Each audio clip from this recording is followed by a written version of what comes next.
Welcome back, reality designers.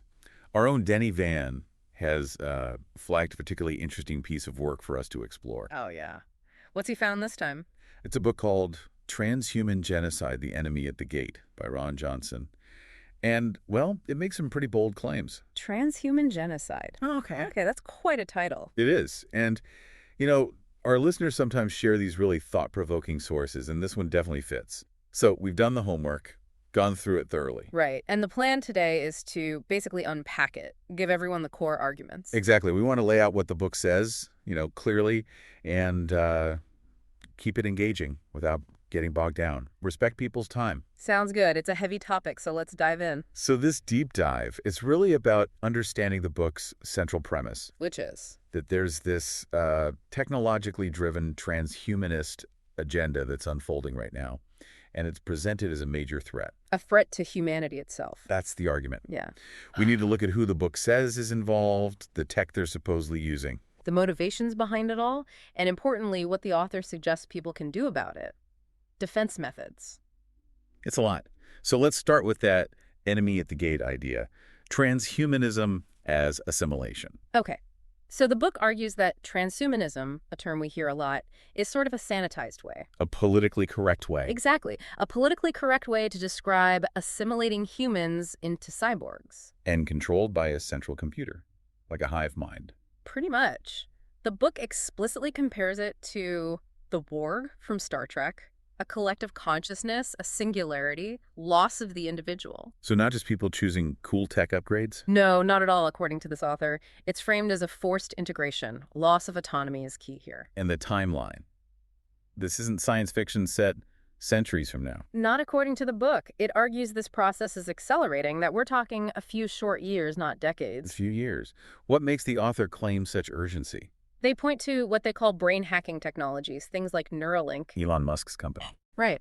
And Starlink, his satellite internet project. The book portrays these not as innovations, but as tools Tools for what? Connecting us all up. for linking everyone into this AI-controlled hive mind. That's the assertion. Wow. Okay. That definitely reframes those technologies. It casts them in a much darker light than, the usual discussions about connectivity or medical breakthroughs. The short timeline really ramps up the sense of immediate danger. And then it gets even more intense. Weaponized technology. Uh-huh. The book claims many seemingly ordinary, or at least known, technologies have been turned into weapons. Directed energy weapons, for instance. DUWs, yeah, things like high-energy lasers, microwave systems. And they name names. Defense contractors. Oh, yeah. Lockheed Martin, Boeing, Northrop Grumman, Raytheon. They're mentioned as developing these. But the book goes further, right? It's not just development. It claims these weapons are now so advanced they can target specific individuals from miles away. And that this deployment is massive, creating what was the term? A death grid. Oh. An inescapable grid of these weapons. That's a chilling concept. An already existing grid. That's the claim. Pervasive, inescapable. A current reality, according to the author. And it's not just specialized military hardware. What about everyday tech? The book argues that almost anything connected to the internet is potentially part of this. Your cell phone. Cell towers, too. I've seen- Especially 5G. Yes, specifically mentioning 5G and its beamforming capability, the ability to focus signals. The idea being that this focused signal can be used for Yeah.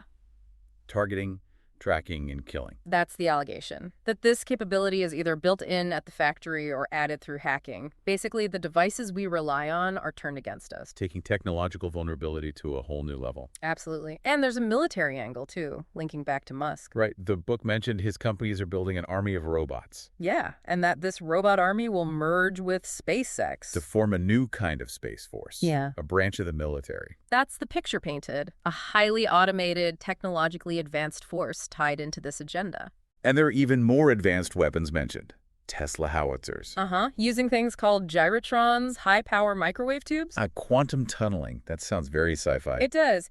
The idea presented is that these advanced physics principles could be weaponized to bypass conventional shielding or defenses. So, the threat is portrayed as pervasive, sophisticated, and potentially unstoppable by normal means. That's the essence of it, yes. Okay, let's shift gears slightly. The book also connects pandemics to wireless technology rollouts.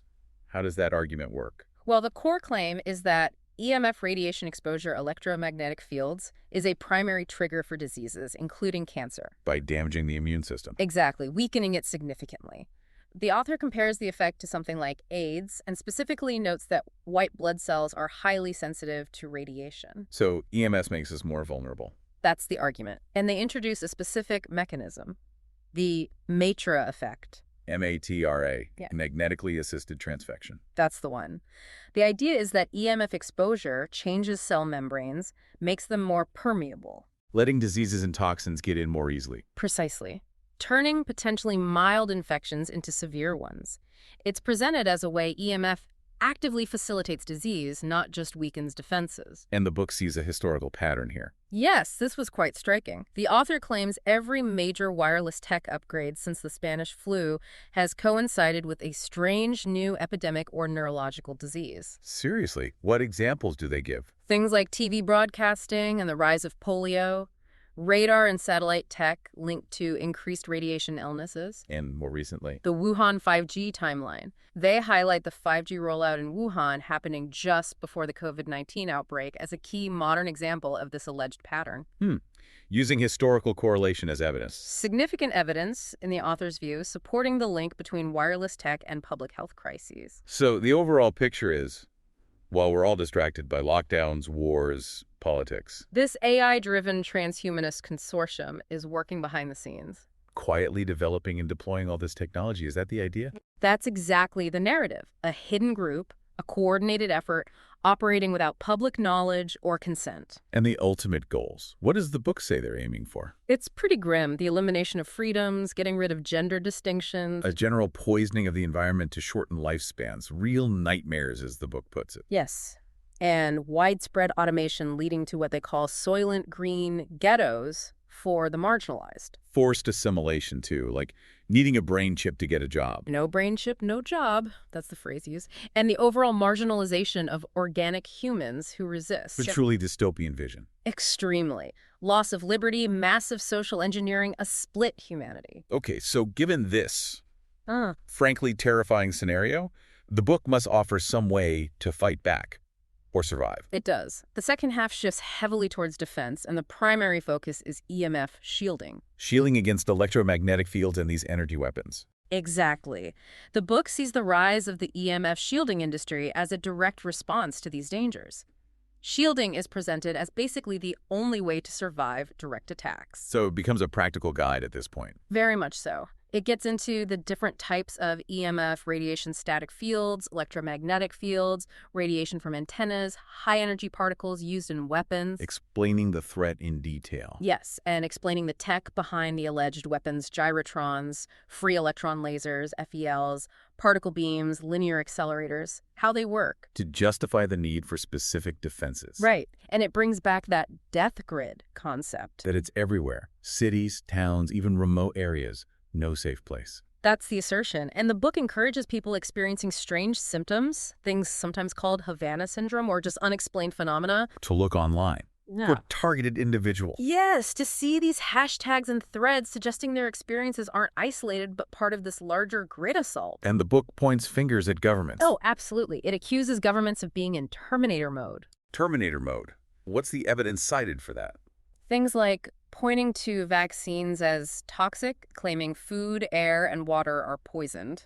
It's a very strong accusation of complicity. And suggests that experiencing these energy weapon attacks is inevitable for people who are awake to this. It's presented as an eventual reality for those who understand the situation described in the book. How are these attacks supposed to happen? Does it give details? It does. Scenarios like covert targeting that slowly becomes obvious. Using everyday devices like phones or smart meters with weaponized beamforming. And more advanced stuff. Yeah, satellite and drone surveillance using biometrics like vascular fingerprints, the unique pattern of your veins to track people. Wow. And even financial pressure. Financial attacks against specific groups the book mentions, patriots, purebloods, truthers, and conservatives are seen as a preliminary step before direct energy weapon attacks. So, with all that, the main advice is Shielding. Immediately start building EMF bunkers, creating personal EMF armor. don't panic, but act now. Yes. Persistent effort. Constant upgrades to shielding. And the threat extends to family, even acquaintances, apparently. So protect everyone close to you. That's the recommendation. What kind of materials does it recommend for shielding? It gets very specific. It says single layers usually aren't enough against the advanced weapons described. So multiple layers, insulated. Yes, combining different materials. Common stuff like aluminum foil, copper foil, mylar, specialized EMF fabrics with silver or copper, Metals. metal plates, mesh screens, also HDPE plastic, that's high-density polyethylene. Lead is mentioned for heavy attacks, ideally protected by HDPE. Anything else? More exotic. Ferrets, microwave-absorbing materials, even DIY resin composites using epoxy mixed with graphite and magnetite powder, and permalloy for low-frequency fields. It provides actual instructions for building this stuff. Yeah, DIY guidance for body armor and safe rooms focuses on function overlooks cost effectiveness. Like using tiles made of these layered materials. Exactly. Layered insulated tiles for armor or lining rooms. Modular, so you can add more protection. What about grounding the shielding? Is that good or bad? It's discussed as potentially helpful, but also risky. The concern is energy backflow or the AI exploiting the ground connection. So even the defense isn't foolproof. The author is clear on that. No shielding is 100% effective against an adaptive AI weapon system.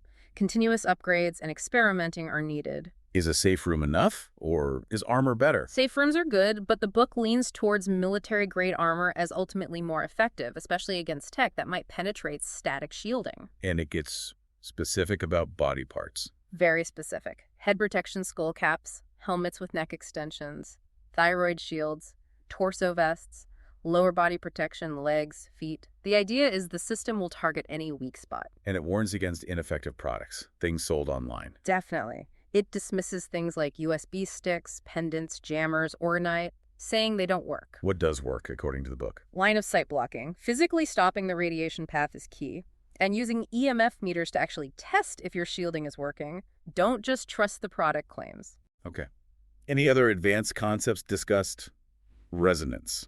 Yes, the idea that energy weapons might exploit the natural resonant frequencies of shielding materials to make them less effective or even harmful. And countermeasures. Multi-layering with different materials having different resonant frequencies, adding damping layers, using electromagnetic absorbers. What about those gyrotron weapons mentioned earlier? Any specific shielding tips? It mentions strategies like absorption, using frequency-selective materials, impedance matching, gradient conductivity, tapered absorption, even cooling mechanisms for the shielding. Quite technical. And it touches on fundamental physics. Wave-particle duality, quantum tunneling again. Briefly, yeah, mentioning the nature of EMF and it, again, raising quantum tunneling as a potential way advanced weapons might bypass shielding. Covers a lot of ground. How does it wrap up? What's the final thought? It ends on a pretty speculative and unsettling note about the NPC phenomenon. NPC. Non-player character, like in video games. Kind of. The author speculates that many people seem compromised, like they don't pass the Turing test anymore, the test for human-like intelligence. And this is seen as evidence of Assimilation. Evidence that people are already being integrated into this AI hive mind, losing their individuality. wow. That's quite a final thought. It brings the whole argument full circle, doesn't it? Linking the tech threats back to observable or at least perceived changes in people. So yeah, as everyone can hear, this deep dive prompted by Denny's find into Transhuman Genocide, the Enemy at the Gate. Well, it's uncovered a book making some really significant and, let's be honest, pretty alarming claims. Definitely alarming. Weaponized phones, AI death grids, forced assimilation. It paints a stark picture. A very vivid and disturbing one. What really stands out to you after laying it all out? For me, it's the way it connects so many disparate things, 5G, pandemics, AI, Musk, defense contractors, into this single overarching conspiracy narrative. It's provocative, to say the least. It is. Does any of it resonate with your own observations? I mean, technology is advancing incredibly fast. That's the thing, isn't it? Whether you buy into the specific claims or not, the book definitely makes you think about technology's trajectory and who's controlling it. It taps into existing anxieties. Absolutely. It's a unique perspective for sure. Convincing or unsettling, it definitely provides food for thought. And we genuinely love to hear what you, our reality designers, think, especially if you've read this book. Yeah, if Transhuman Genocide, the Enemy at the Gate is something you've encountered, please share your reactions. What parts did you find compelling? or maybe completely off the wall. Your insights really help build a richer picture when discussing these complex and sometimes pretty out there ideas. Couldn't agree more. Thanks for joining us on this particularly intense deep dive, Reality Designer.